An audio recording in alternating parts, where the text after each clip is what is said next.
Hello, ladies and gentlemen. How are you doing tonight? / today. / whenever it is I decide to let you watch this. Or when he stops talking, finally. I will never stop talking. I'm going to talk the world to death. And then I'm going to laugh over all your corpses. That would solve the overpopulation. And then I'm going to talk you all back to life. Let's not do that. That sounds deeply unpleasant. Yes, it does. Why do you think I'm doing it? I have no idea why you do half the things you do. Unfortunately for you, the rest of you all, and fortunately for me, I have the work ethic of a drunk sloth.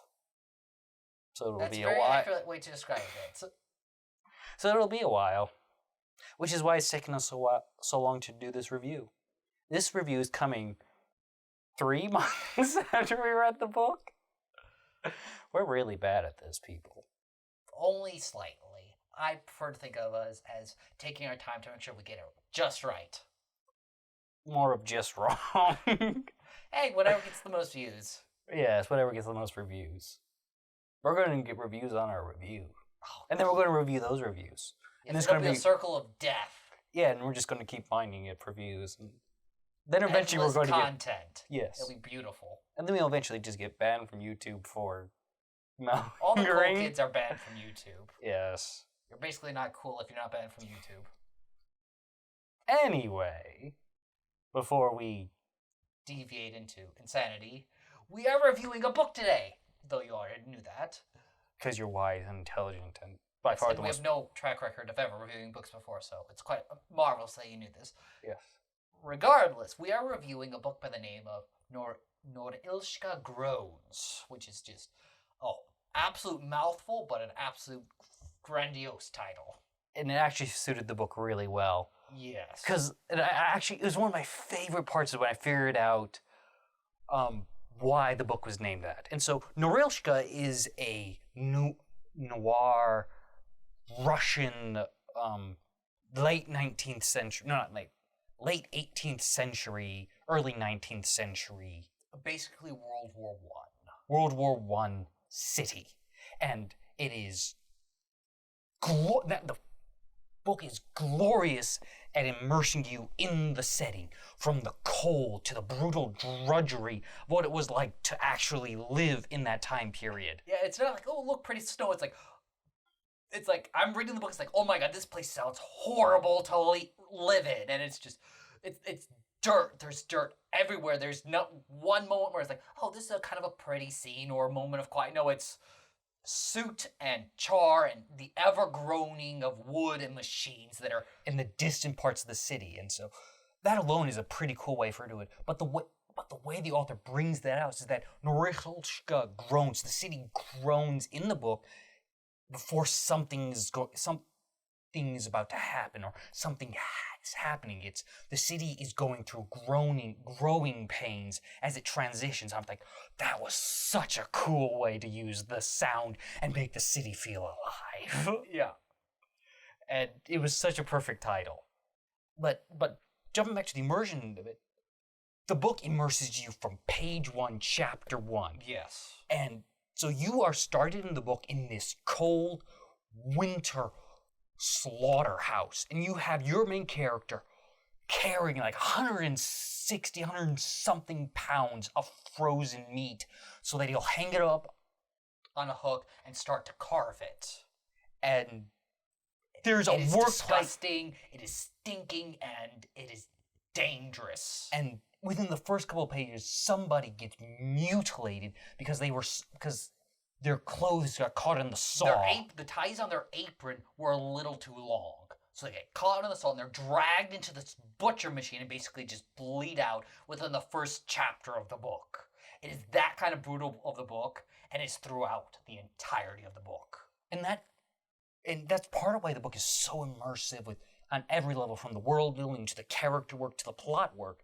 But it also is one of the potential most negative aspects of the book. It's that it is dark, and it is unpleasantly dark. Well, it's not necessarily unpleasantly dark. It's heavy, and you will need, even if you like that, and I like my fair of darker narratives. I particularly like it like darkerly aesthetic, like dark fantasy, etc. But I wanted a break. I wanted something a little bit lighthearted when I finished this book. So even as the book is dark, though. It's not dark because the characters are making stupid decisions or because the villains get on ahead. It's the world just sucks and the characters are striving to just survive in this not this heavy world. And it's less because the world treats them unjustly, it's the world treats everyone with a similar level of unjustness. And these people are just, and our main characters are just those few people who have the tenacity to bear up under that weight and do dark things in turn. The dark things necessary to scrounge what they need to live.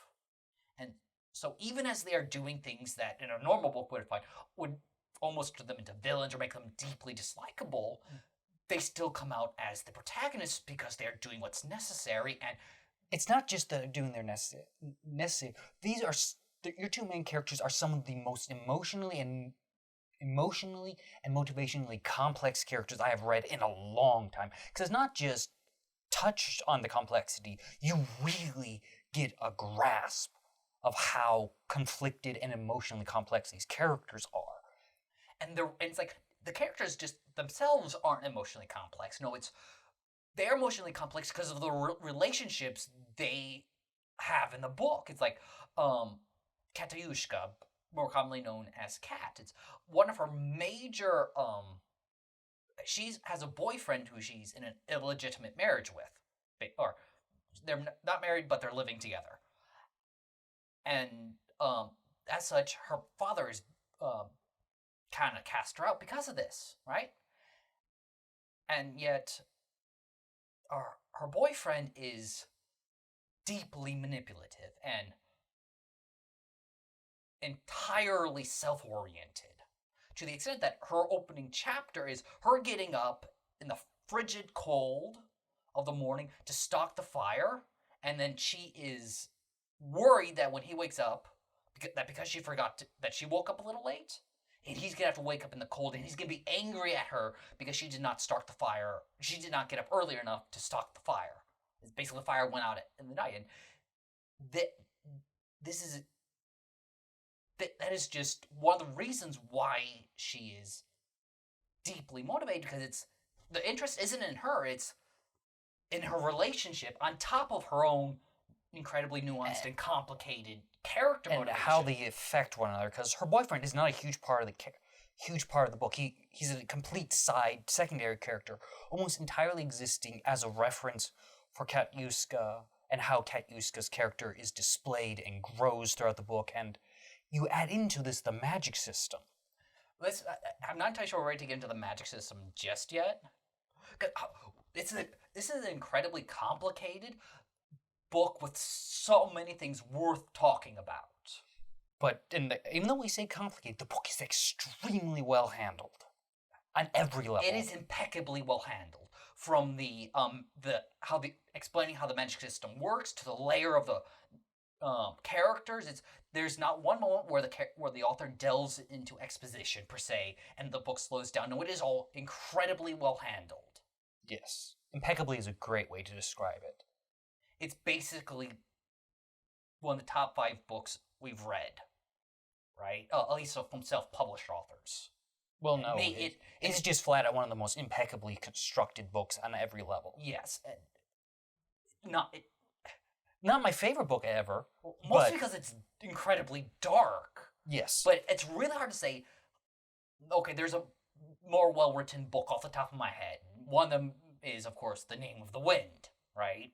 But apart from that, this book stands among other juggernauts of the fantasy genre in just sheer quality and talent. Yes. And the other main character is Gennady. And Gennady is this glorious mix of badass, brutal, traumatized, and desperately enamored of his wife. Desperately enamored of his wife, while also, there's a specific word for it, but thinks less of himself constantly. He has he thinks low self-esteem, specifically. Not even low self-esteem. He thinks of himself as Loki as a monster. per se. And he's constantly trying to be worthy of his wife's love and be worthy of her. And this is, it's not even that she's demanding of him of this constantly. Which is part of why it works. He is driving himself to ruin and taking on things she would not ask of him, that she actively would ask him against not taking because it would damage his soul because he is so desperate to provide for her. It is absolutely tragically beautiful. Mm-hmm. Because it's like, out of all the things in the book, it's the one thing you just really want him. Okay, take a break. I want to see this work out for the guy because he is more eminently rootable for than even Katyushka. But Katyushka has a better character arc. Mm-hmm. And it's like, Katyushka has a far superior character. No, it's not superior, but a different character arc that it's fantastic to see where she starts the book and where she ends the book. Gennady is the one you just stop kicking the poor man because he's a soldier who fought in basically the bloodiest war, one of the bloodiest wars ever. The World War One, basically, and then he came home. Also, man, this is World War One, Russia. So this is Russia running the czars, basically. So basically, throw people at them and hope they survive. Well, that was Russia's in World War II, but what regards. Not as bad as World War One, but still, besides the point. So, but World War One was brutal, right? And so Gennady is a veteran from World War One, and he comes back, and the only job he can find is in this brutal meat factory, right? And the book starts out with him getting fired because the meat factory has to save money. And all of a sudden, Gennady, he was barely supporting he and his wife with his military stipend and the paltry wage he was getting from the meat factory is suddenly out in the cold, right? And he is already thinking of himself as just a monster and unworthy of his wife. And so that is where his story starts out, which is just a massive, like, okay, you kind of need a break, my dude. Because he traumatized war hero working in a brutal blood factory that is gross and dangerous. Oh, now you lose the worst part of your life as well that you needed to survive. It's just, yes. Talking about that, it did remind me of one slight criticism I had. Because, that's the first part of the book. The pacing of the book is excellent. It goes from one conflict to the next, to stress, tension, well balanced out. The character scene chapters swap back and forth without you ever like really feeling frustrated because the author's. It's like I was never like, oh, I really want to see this chapter per se, and then we switched to the other chapter. No, each chapter by each character was deeply engaging and told different stories, right? And ended at the proper time so that you were ready to swap to the next character. It finished the stories, so all that. But there is a certain level where the first half of the book is very clearly set up. Yeah. You are watching these characters get into their positions, and you're waiting for the actual core narrative to start. And there's a certain level, like, even though it's interesting, it's cool as all hell that oftentimes, plenty of awesome scenes, you're still twiddling your fingers, okay, when is the shoe going to drop? When is the story actually going to... I can see that a little bit with Katyushka. It was really bad, not bad, but Gennady. The whole Gennady... I don't know, because, like, Gennady and the Mafia? Well... Because you knew that's not how... You knew that the conflict that was setting up was not the conflict. You knew that the way that was working out was just not going to happen. So, just because that wasn't the context of the story. I don't know, it's like... I didn't really have this problem, but pushing back a little bit is... Because Gennady gets fired from the meat factory, and then he goes home, and he's all hating on himself because he got fired, and he gets offered and extended a job by the Mafia, right? And part of the first couple or quarter of the book, whatever, is him toying with the idea of joining them, and it's him flirting with evil per se, and he eventually grows desperate enough because of his own incredible lack of self-worth and his desperate need to provide for his wife, he eventually takes that step and joins the mafia, right?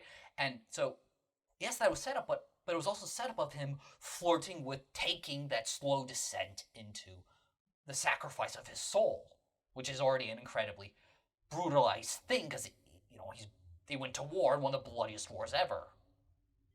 And so I didn't necessarily feel that was him setting up the story. It was necessary steps that the story was taking to get where it needed to go. It wasn't necessary setup. It was Gennady moving along the path of that was his story.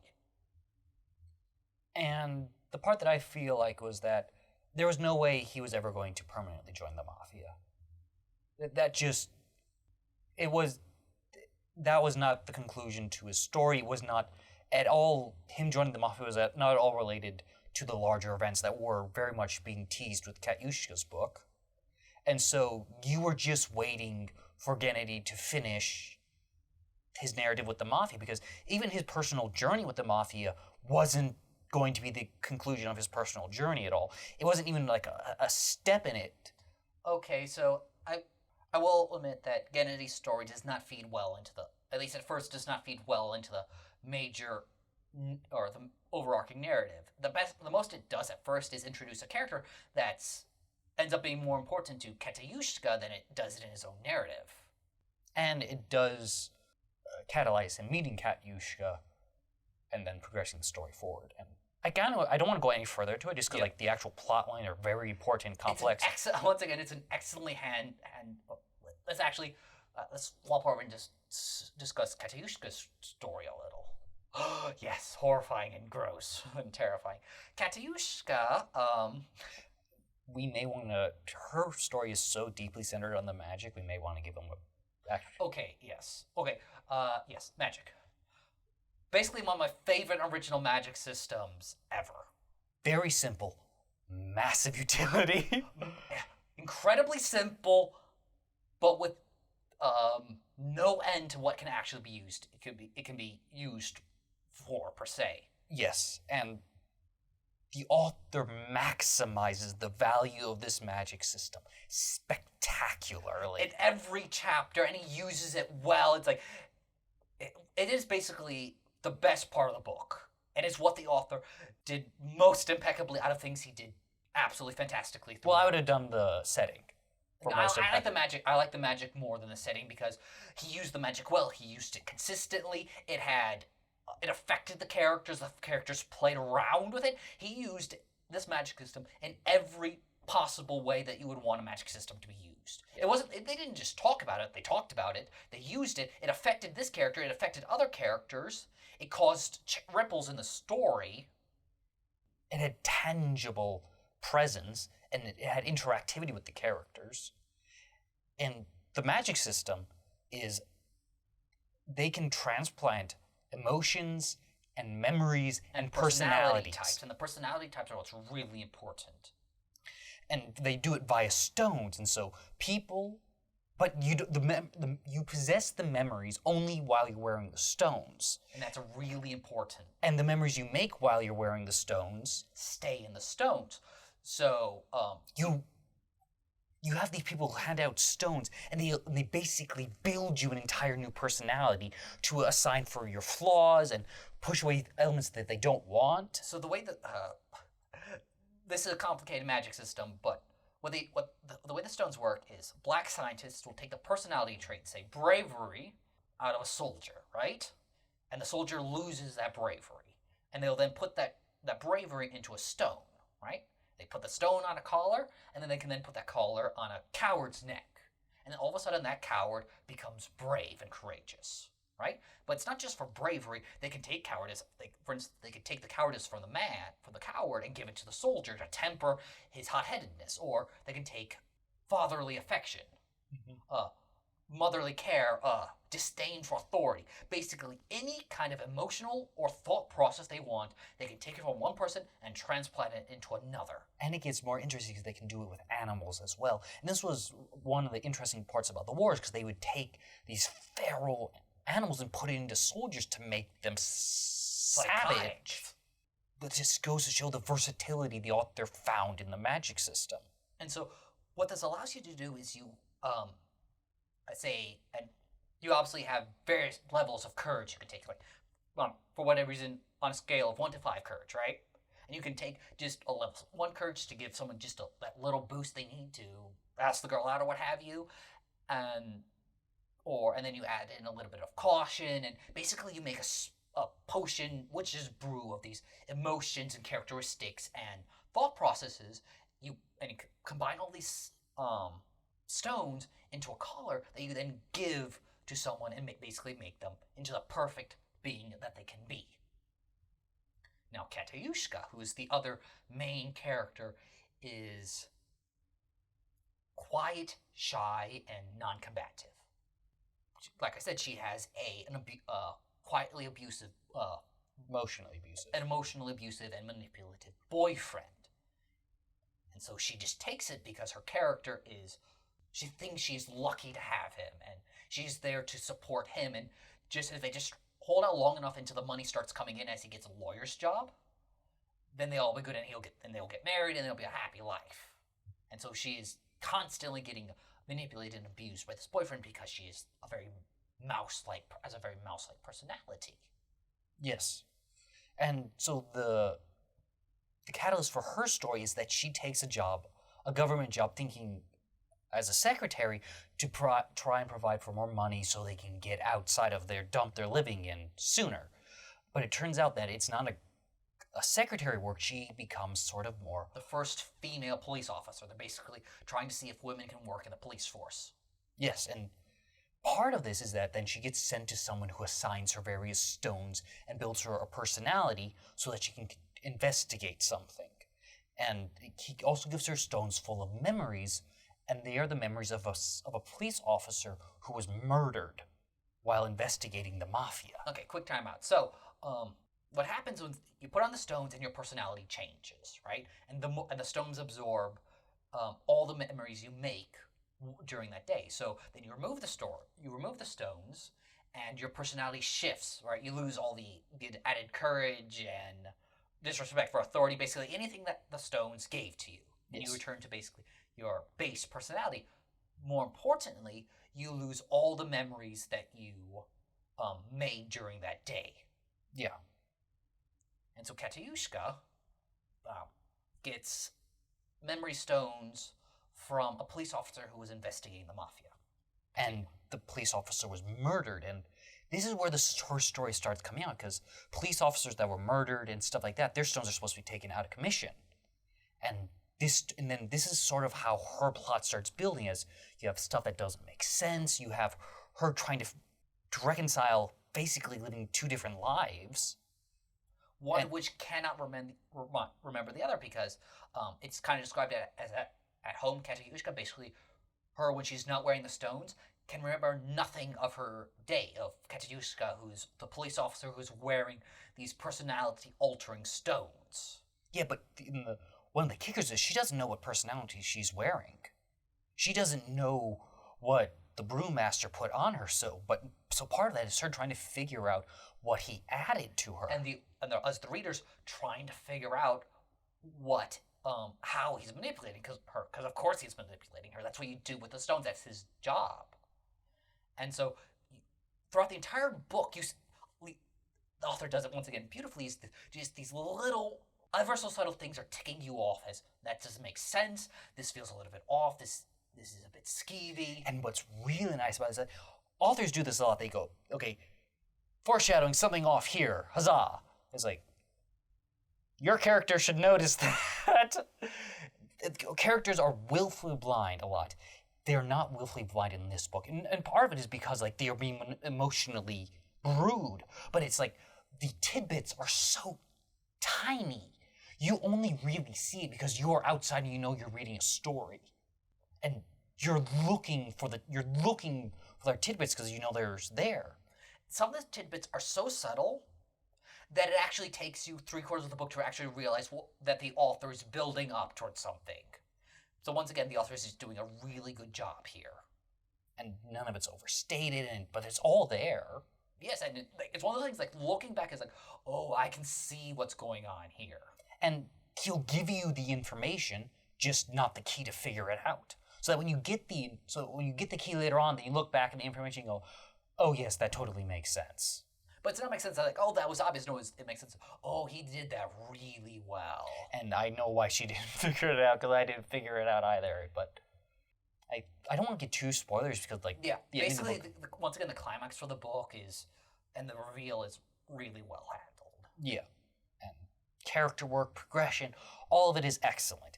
It is a depressing book, though. Technical, it is a complete 5-star book for me. Yes. Overall enjoyment, more of a 4-star, just because it was so depressing, and I needed a break when I was finished with it, and so it was just a little bit too much to really just label it one of the favorite books of all time. It's a book. If there's a sequel, I'm reading the sequel, but it's never a book I'm going to reread. That being said, it's a highly suggested read because it's an excellent display of everything that makes. It's just an excellent book. Yes. It's basically an excellent display of how to use a unique magic system.